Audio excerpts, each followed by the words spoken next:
निष्पक्ष भाव से पुण्यात्मा इसको फिर देखें।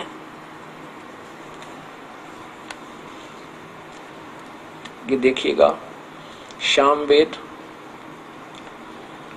वही सर्व देशिक प्रतिनिधि सभा का प्रकाशन, और ये कहाँ से प्रकाशित है ये देखिएगा। सामवेद भाषाभ्यास है, स्वर्गीय पंडित तुलसी राम स्वामी कृत, और प्रकाशक हैं सार्वदेशिक आर्य प्रतिनिधि सभा 3/5 महर्षि दानंद भवन, आसफ अली रोड, नई दिल्ली, इतना इतना दूरभाष।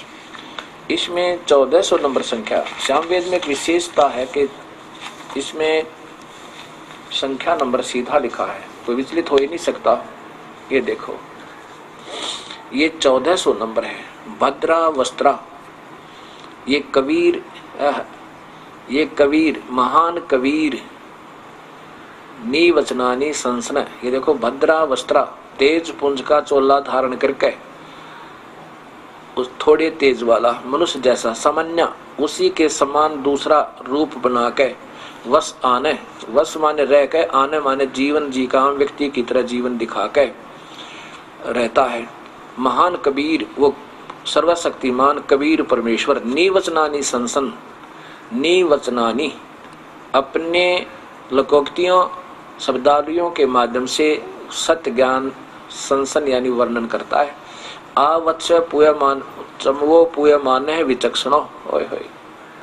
विचक्षण माने चतुर प्राणियों ने अपने सारे शास्त्र विरुद्ध वचनों के द्वारा, पूयमाने का अर्थ होता है फोड़े फुंसी से निकला हुआ मवाद, अमृत के स्थान पर वो मवाद, चमवो माने यानी श्रद्धा के साथ आचमन करा रहे होते हैं, इसको उनको खत्म करके जागृव देव वितो, उस पूर्ण परमात्मा के, देव माने परमेश्वर के, वितो माने छुपे हुए वास्तविक धन को यानी ज्ञान को फिर जागृत करता है।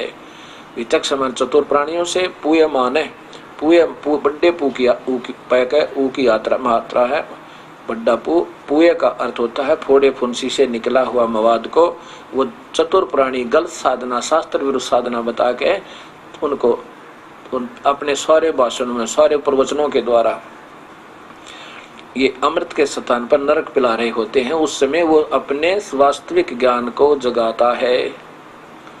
इसका सीधा सार्थ ये बनता है। और इन्होंने क्या किया है कि भद्रा माने बले, समन्या माने समाग संग्राम योग्य, कमाल कर दिया। समन्या, सम माने उसी के का, और अन्य माने दूसरा, उसी जैसा दूसरा। वस्त्र माने तेज पुंज का शरीर चोला बना के, ये बहुमूल्य लगते हैं तेजों को, ये तेज तो मानते हैं। वस्त्र माने वस्त्र तुल्य तेजों को, ये तेज पुंज के सीधे ही बना है, तेज पुंज का शरीर बना के। वसान माने ओढ़े हुए, वस इसका अर्थ होता है वसान, वस माने रह के, आने माने जीवन जी के, यानी यहाँ संसार में उस तेज पुंज के शरीर को ऊपर ओढ़ के चलो, इनकी तरह चलो।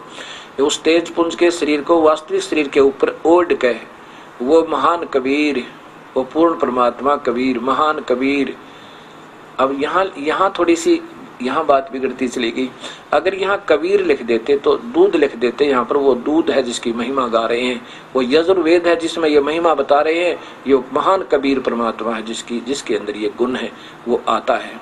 विद्वान निवचनानी सूक्तों को अपने श्लोकोक्तियों के माध्यम संसन माने पढ़ते हुए ये मतलब वर्णन करते हैं, वो दिखाऊंगा आपको।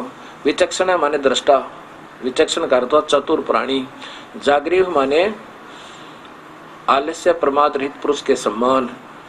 पूय माने ये शुद्ध मान सोम, बताओ पूय माने, पूय का अर्थ होता है फोड़े फुंसी से निकला हुआ मवाद। शोध्य मान सोम, देव वितौ यज्ञ में। चमवो माने धूलोक और पृथ्वी लोक में। आवत स्व माने प्रवेश करता है। अब पुए माने का अर्थ आपको दिखाता हूं शब्दकोश में। अब देखिएगा, पुए पुए पुए का अर्थ पुएमान, उसी से पुए से ही पुएमान बनता है, पुएमान है। संस्कृत हिंदी कोश वामन शिवराम आपटे, इनके द्वारा ये प्रश्न यह लिखना पुएमान है। पुयम बड्डे ऊ की मात्रा है। पुय पुय या पुयम, पीप फोड़े या घाव से निकलने वाला मवाद, पीप आना मवाद निकलना। और इसी प्रकार ये दूसरी शब्दकोश देखिए,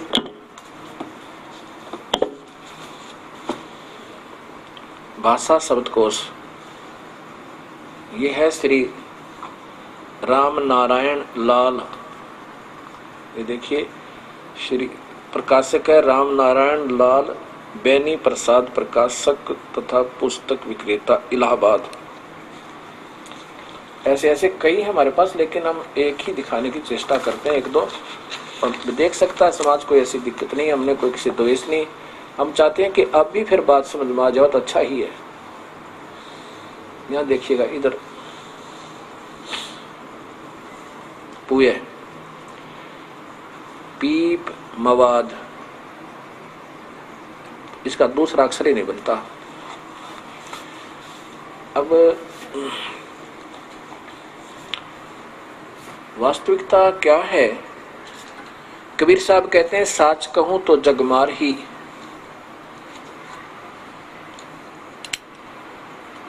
साच कहूं जगमार ही, और झूठ कही ना जाई हो, और साच न पूरा पावते ये झूठे जगपति आई हो।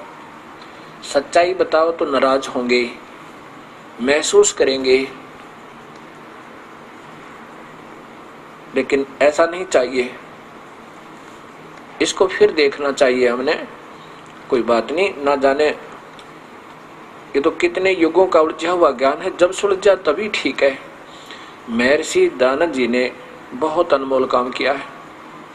वेदों को सत्य ज्ञान बताना और उसके ऊपर आरूढ़ कर देना,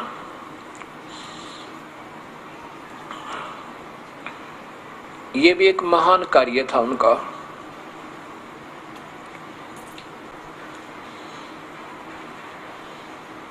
न जाने कितने युगों से उलझा हुआ ये ज्ञान है। अब सभी विद्वान भक्तात्मा हो गई हैं, कोई एमए किया हुआ संस्कृत से, किसी ने बीए किया हुआ है, कोई पीएचडी किए हुए हैं। अब जो दास बता रहा है, इसके आधार पर, इस कबीर साहब की द्वारा बताएगी सृष्टि रचना पर वेदों को फिर तलाश करो। मैं प्रभु का भूखा हूं, प्रभुता का नहीं, मैं तो दास हूं आपका। इस ज्ञान को समझाने में हो सकता है कोई ऐसा भी शब्द दास से उक्त हो या गो कहा गया हो कि जो आपको अभद्र लगा हो, उसके लिए क्षमा चाहूंगा। अब डॉक्टर का कोई शौक नहीं हुआ करता कि मवाद में हाथ देवे, उसका फर्ज होता है। अब कोई निंदा समझे तो उनकी अपनी मौज है, लेकिन निंदा नहीं है। और ऐसे यदि अब समय पर ऑपरेशन नहीं हुआ इस ज्ञान मार्ग का, तो ये बहुत भयंकर रूप धारण कर जाएगा। अभी कितना सतर गिर गया है कि इंसान को इंसान प्यार नहीं देता, बहन भाई के अंदर कितना लालच बढ़ गया। एक राजा दूसरे राजा को मारने को तैयार हो रहा है। ऐसे समय में हमने भक्ति मार्ग पर फिर आना होगा और प्रभु कृपा करेंगे तभी ये बात बनेगी। अब प्रभु कृपा कर रहे हैं, इसको कोई अपना प्रेस्टीज इशू, अपने महिमा का प्रश्न ना बनावे। इनको फिर देखे। मेरा यही प्रार्थना आप सभी से कि एक बार इन शास्त्रों को फिर देखो, और दास से कोई गलती होगी हो तो फिर क्षमा याचना करता हूं, बार बार करता रहूंगा। और देखकर इसको फिर समाज को बताओ। अगर मैंने कोई गलत कह दिया हो तो फिर आप कहो और मैं सारे समाज के सामने हाथ जोड़ कर क्षमा मांगूंगा। अभी तो कुछ नहीं बिगड़ा है। ये तो आने वाले समय में अगर मैं गलत मार्गदर्शन कर जाऊं तो मैं पापी बनूं, दुष्ट आत्मा हो जाऊं। ऐसे अनमोल जीवन बर्बाद करने का इस मानुष जीवन को मैं ये दोष अपने सिर पर नहीं लेना चाहता। इसलिए बार बार आपके शास्त्र दिखा रहा हूं, क्योंकि ये आप घी है, ये समाज, भक्त समाज एक घी है। इसको इन वचनों के द्वारा गर्म किया जा रहा है, और ये गर्म होगा तो इसमें संशय जो आए हैं वो उत्पन्न होंगे और फिर उनका निवारण होगा और ये शुद्ध हो जाएगा। मेरा सिर्फ ये उद्देश्य है। ना तो मैं प्रभुता का भूखा, ना मुझे शिष्यों की फौज चाहिए।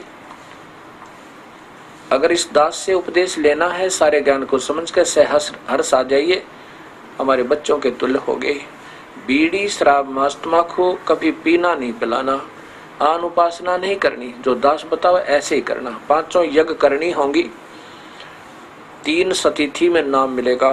नाम तीनों बार आपने आश्रम में आके ही लेना होगा। हम जैसे परमात्मा अपने पेट भरने के लिए ना जाने देश और विदेश में कहाँ कहाँ चले जाते हैं।